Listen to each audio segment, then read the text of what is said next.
So we were just talking to DJ, and I mean, you look at him, he says he gained 12 pounds. It looks like 20, 25, and oh, yeah.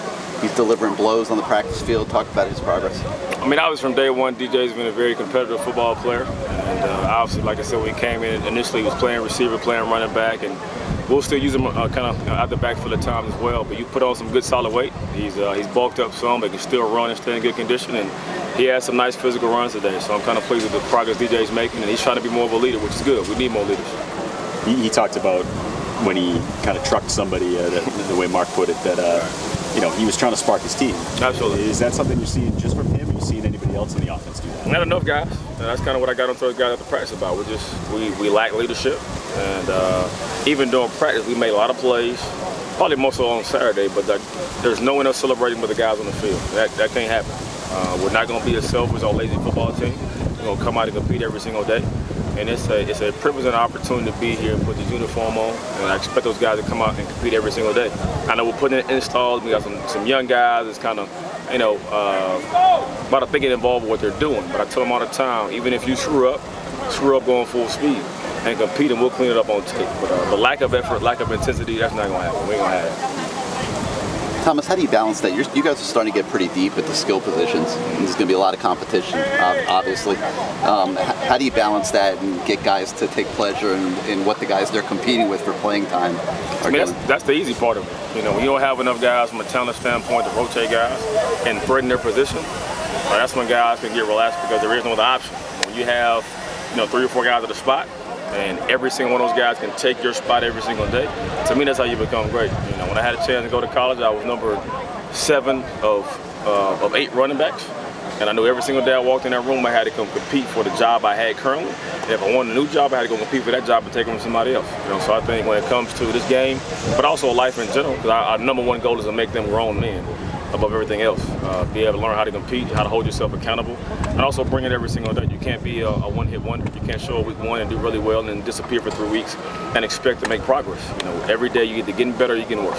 Thomas, is that kind of one of the kind of unwritten storylines of spring, is finding and building and nurturing that leadership, because it's such a transitionary time? And yeah. I mean, like, DJ's a sophomore, so he might be like, maybe I'm not ready to speak up, or the older guys might not listen. But is that just part of what you want to do this time of year? Absolutely. I mean, that's one of our goals coming to spring ball. We got to foster an environment to be a player-led football team. Because, I mean, we're going to obviously set the standard as coaches.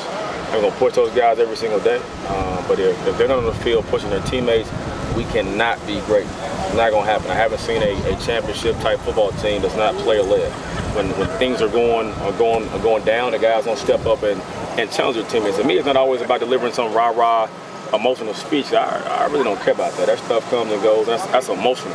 And emotions go away when people hit you in the face. I want guys that stand on principle and they challenge themselves and challenge their teammates to be better every single day. So I think that's one thing that we lack, is overall leadership. We have some talented guys, but just from a leadership standpoint, we got to get more guys to step up and hold their teammates accountable. Are you seeing the seeds or the buds of leadership with Michael Irvin, or anything there in that standpoint? And kind of, what do you think his mindset is this spring? Well, I think first when it comes to leadership, you have to take care of your own self first. And I think sometimes when you have bad leaders, when you have guys who haven't mastered the art of making sure that you come in every single day and you're focused and you're being competitive. And I'm just saying, not just saying Michael, I'm saying guys in general, that we don't have enough guys who are consistent enough, in my opinion, to be leaders. And there are a couple guys you've been mentioning, DJ. You have to be a leader. You have to make plays, in my opinion, to be a leader. It's hard to lead from the sideline when you're 15 guys at your position and you never touch the field, and you like getting on guys about finishing and playing hard. Like, that don't work. Like, you need to be quiet and play your position. But I think guys that are on the field making plays, that are being consistent, that are bringing it every single day, because to me leadership starts first. And it's less about what you say and more how you act. And telling those guys before we even come out here to make sure we have a good day.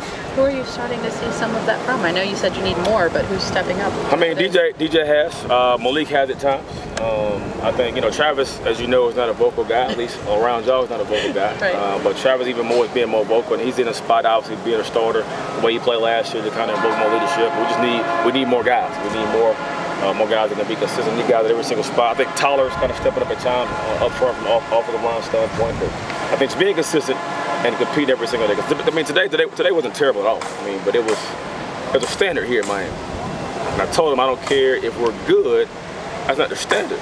The standard is to be great, and every day you should want to be great. And if you come out here with anything in your mind, then you're wrong. You're in the wrong place. And we're going to push you to be great, because when we sit down and make goals and ask guys what you want to achieve, everybody is, I want to be great, I want the team to be great, I want to achieve greatness. Well, that don't come easy. Every team in the country is saying the same exact stuff, so what's going to set you apart? And we're going to make sure we hold those guys accountable, they got to do their part as well. Thank you, Coach. Thank you. You have a good day. You too.